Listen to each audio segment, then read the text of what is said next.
तो मैं ये जो बताना चाहता था, जैसे मान लीजिए ये मैंने नाम रख दूँ, ठीक है, कोई पेन से ले लेता हूँ, ये 1 नंबर, 2 नंबर, 3 नंबर और 4 नंबर, ये इनको अगर मिला दिया जाए तो आपका सेक्शन कौन सा हो जाता है? पुराना वाला सेक्शन हो जाता है, ठीक है, ट्रायंगुलर विथ राउंड शेप वाला हो जाता है।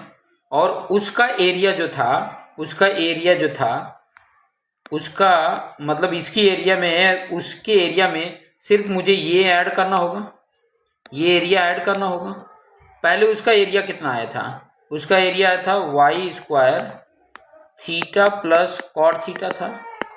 और उसमें ऐड क्या करना है यहाँ पे? ये देखो, ये बेस विड्थ बी है, ये बेस विड्थ बी है, बी इंटू वाई ऐड करना था। क्लियर?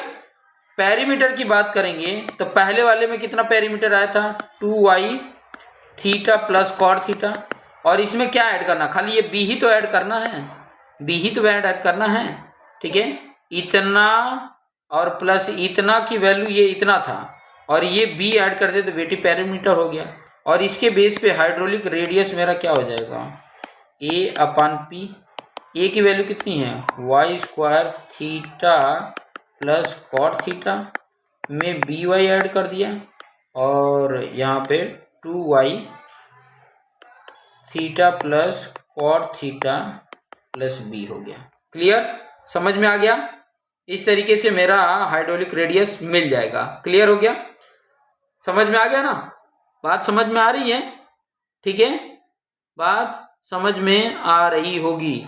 ध्यान देना कि यहाँ जो थीटा दिया हुआ है ना, थोड़ा सा ये लॉजिक समझना, ये थीटा रेडियन बताता है, रेडियन, और यहाँ का थीटा किस में बताता है? डिग्री में बताता है, ये मत भूलना, ठीक है। अब यहाँ पर कुछ पॉइंट यहाँ पर मैं लिख रहा हूँ, थोड़ा सा ध्यान दीजिएगा। In case of line channel, in case of line channel, the side slope is taken as 1 vertical and 1.5 horizontal, जिसको हम n से भी इंडिकेट करते हैं, n से भी इंडिकेट करते हैं। इसका मतलब जब मैं कॉट थीटा लेता तो 1.5 आता, मतलब कॉट थीटा इक्वल टू क्या आता? n आता, n आता कि नहीं आता? समझ में आ रहा है बात? अब नोट करके एक पॉइंट लिख लीजिए। नोट करके क्या होता है? Permissible velocity of flow depend upon, किसके ऊपर डिपेंड होता है? Depend upon type of surface, इसी के ऊपर डिपेंड होता है। सरफेस अब जैसा सरफेस होगा उस तरीके का उसका परमिशिबल वेलोसिटी होगा, ठीक है। अगर मान लीजिए कि मैंने क्या ले लिया? सीमेंट कंक्रीट लाइनिंग है, सीमेंट कंक्रीट लाइनिंग अगर लिया तो उसका 2 से लेके 2.5 मीटर पर सेकेंड उसकी वेलोसिटी होगी। क्लियर? अगर मैंने ले लिया ब्रिक लाइनिंग, अगर है ब्रिक लाइनिंग है तो कितना होगा? 1.8 मीटर पर सेकेंड तक रखेंगे। और मान लीजिए कि बोल्डर लाइनिंग है, बोल्डर लाइनिंग रखा हो, बोल्डर उसके अंदर डाल दिया गया, तो 1.5 मीटर पर सेकेंड हमने रखना है स्पीड। क्लियर? इतना हमने स्पीड रखनी है कि ताकि हमारा क्या हो सके? बेस्ट हो सके, ठीक है। अब मैं फटाफट एक क्वेश्चन लिख लेता हूँ, ठीक है, और पॉज करके मैं एक क्वेश्चन लिख लेता हूँ और उसके हम क्या कर देंगे? सोल्यूशन यहाँ पर बता देंगे, कि ताकि एक क्वेश्चन जब लिखेंगे ना तो और आइडिया हमें मिल जाएगा, अच्छी तरीके से हमें एक और आइडिया मिल जाएगा। तो चलिए मैं क्या कर लेता हूँ, क्वेश्चन लिख लेता हूँ और उसके बेस पे उसको सॉल्व भी कर देते हैं ताकि आइडिया मिल सके, ठीक है। मैं यहाँ पर क्वेश्चन लिखूँ, क्वेश्चन लिख लेता हूँ। चलिए अभी मेरे साथ लिख सकते हैं। डिजाइन और line canal to carry 100 cubic on a slope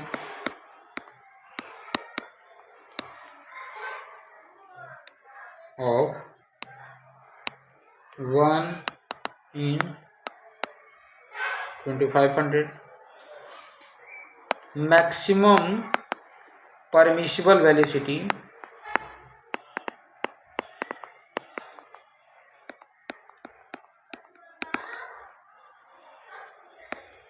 2 metre पर सेकेंड, मैक्सिमम परमिसिबल वेलोसिटी इतनी है। Manning roughness coefficient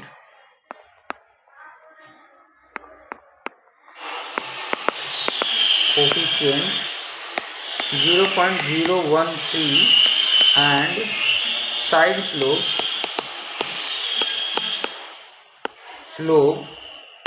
is 1 vertical 1.25 horizontal.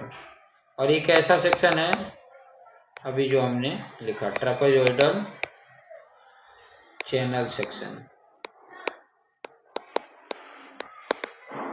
Clear, ये हमारे पास सेक्शन है। अब ये क्वेश्चन जैसा दिया हुआ उस प्रकार से हम फटाफट इसको सॉल्यूशन भी कर लेते हैं कि ताकि हमें आइडिया मिल जाए। लाइन कैनाल है, डिस्चार्ज कितना दे दिया है 100 क्यूमेक दे दिया है। 100 क्यूमेक मतलब समझ रहे हो 100 मीटर क्यूब पर सेकेंड। बार बार ये लिख रहा हूँ कि ताकि आपको डिस्चार्ज का यूनिट भी पता चल सके। क्लियर, पता चल रहा है। अब इसके बेस पे थोड़ा सा ए का फॉर्मूला देखो। एरिया का फॉर्मूला क्या था, b y plus y square theta plus cot theta. ये जो मैंने बी वाई बाद में लिखा था पहले लिख दिया वही है, ठीक है। पेरीमीटर हमारा क्या है, b plus 2y theta plus cot theta, यही है। क्लियर, समझ में आ रहा। अभी देखो एरिया का फॉर्मूला ये कि भी है Q अपन V रखना है। Q आपका दे के रखा है 100 और वेलोसिटी 2 में मैक्सिमम बोला था, ठीक है। तो कितना आ गया एरिया 50 मीटर स्क्वायर आ गया। अब एरिया की जगह पे इसको वैल्यू को पुट कर दो। इस जगह पे हमने क्या कर देना है 50 एरिया रख दिया, फिर बाद में ये बी वाई है प्लस ये वाई स्क्वायर है। और यहाँ पर देखो थीटा की वैल्यू मेरी कितनी होगी, थोड़ा सा मैं आपको समझा दूँ। थीटा अगर मैं मान लो कि शेप बनाऊँ इसको, थोड़ा सा अगर मैं शेप बनाऊँ तो थीटा की वैल्यू मैं यहाँ पे फाइंड आउट करना बताता हूँ। पहले तो ये फिगर देख लो कि ताकि आपको आइडिया मिल सके। इस तरीके से फिर ऐसे है, मैंने ऑलरेडी बना के रखा था। अरे ऐसे ऐसे ऐसे और ऐसे, ठीक है, समझ रहे हो। यहाँ पे भी थीटा और यहाँ पर भी थीटा। क्लियर, अब आपको पता था ये बी है, ओके, आपको आसानी समझ में आ सके। अब जब देखो कॉट थीटा इक्वल टू क्या होता था, एन के बराबर बताया था इसके पहले एन, और एन कितना दिया है कॉट थीटा यहाँ पे 1.25 है, ठीक है 1.25। तो थीटा कितना हो जाएगा, डायरेक्ट इसको कॉट इनवर्स करके वैल्यू निकाल लो, कितना आ गया 0.674। ये मेरा रेडियन में आ गया, ठीक है। और एंगल में इसको डिग्री में कन्वर्ट कर देंगे तो एंगल में भी आ जाएगा, ठीक है। क्लियर, चलिए यहाँ पर लिख लिया थीटा की वैल्यू मैं यहाँ पे लिख रहा हूँ, कितना है 0.674 हो गया। और प्लस कॉट थीटा की वैल्यू ये वैल्यू लिख लेना, कितना 1.25। अब इसको सॉल्व करेंगे, ठीक है। इसको क्या कर देंगे, चलो अभी इतना ही रहने दो, ठीक है। v का फॉर्मूला हमारे पास क्या है 1/n, r पे 2/3 एंड s पे 1/2, ठीक है। अब जो वैल्यू है v तो तुम्हारा 2 है, 1/n की जगह पे n की वैल्यू यहाँ पे दे के रखा था, कितना 0.013 दे के रखा है। कहाँ पे दे के रखा है, यहाँ पे दे के रखा है, देखो यहाँ पर देखो ना, मैनिंग रफनेस कोफिशिएंट दे के रखा है, वो कैप स्मॉल n की वैल्यू है। तो मैं यहाँ लिख दूँ 0.013 और r की वैल्यू नहीं पता है 2/3, s की वैल्यू दे के रखा था, कितना दिया था 1/2500 और इस पे 1/2 पावर है। क्लियर, अब इसको सॉल्व जब करते हैं, जब सॉल्व करोगे तो रेडियस आपको मिल जाएगा कितना 1.48। कैसे मिलेगा थोड़ा सा मैं आपको बताया। पहले तो ये 0.013 है, डिवाइड है ना, तो इधर मल्टीपल कर दो, वैल्यू एक मिलेगी। ये जो 1/25,000 है उसको रूट में कर दोगे तो ये वैल्यू मिलेगी। ये वैल्यू मल्टीपल में आर की होगी तो इधर लाके डिवाइड कर दोगे।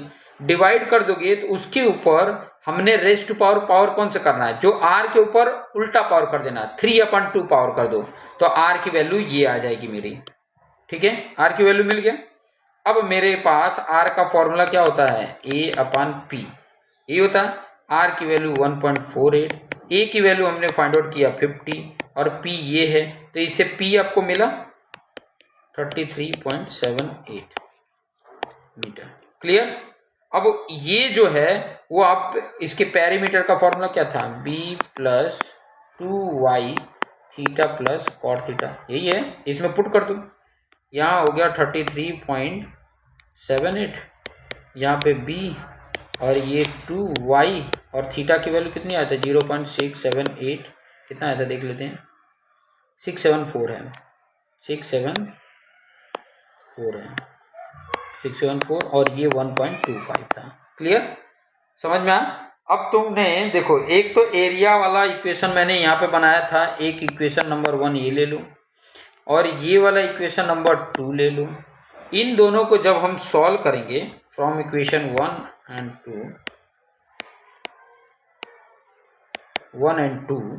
तो ये क्या आ जाएगा, b की वैल्यू आपका आ जाएगा 25.54 metre and y equal to आ जाता है 1/63 मीटर। इतना रख के हमने इसका डिजाइन कर देना है। ठीक है, अब ये सॉल्व कैसे होगा, देखो लीनियर इक्वेशन के फॉर्म में तो ही हो रहा है, लीनियर इक्वेशन के फॉर्म में जैसा हो रहा है कि नहीं। अब ये लीनियर इक्वेशन तो सॉल्व करने आ ही जाना चाहिए। ठीक है, बड़ा आसान है। अगर मान लो कि मैं पहले और दूसरे इक्वेशन को अगर मैं क्या करूं, एक में से b की वैल्यू निकालूं y के फॉर्म में और दूसरे वाले में b की वैल्यू पुट कर दूं y के फॉर्म में, तो y एक रह जाएगा और उससे इक्वेशन हमारा सॉल्व हो जाएगा। सब्स्टिट्यूशन मेथड लगा दोगे तो सॉल्व हो जाएगा। दो अननोन है तो दो इक्वेशन हमें कंपल्सरी चाहिए होता है और उसके बेस पे हमारा ये कैलकुलेशन हो जाता है। आइडिया मिल गया होगा, करेंगे ना, एक बार करेंगे तो हमें गारंटेड है आइडिया मिल जाएगा। ठीक है, अब उसके बाद हम हमारा जो नेक्स्ट टॉपिक मिलेगा वो काफ़ी ज़्यादा कुछ